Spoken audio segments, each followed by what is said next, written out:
Infused sugars are a growing trend and a great way to elevate the flavor in your recipes. You can use citrus fruit, spices, or whatever your heart desires. Today we're using ginger. Here's a way that you can make yours at home. Peel about a 2-inch piece of fresh ginger, then cut the ginger into smaller pieces. Throw your ginger into the food processor with a 1/2 cup of sugar.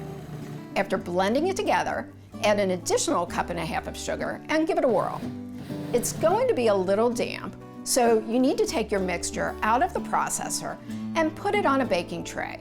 Let it dry a couple of hours or up to overnight, and then store it in a covered jar and enjoy it not only in your baked goods, but craft cocktails, teas, or even your morning oatmeal.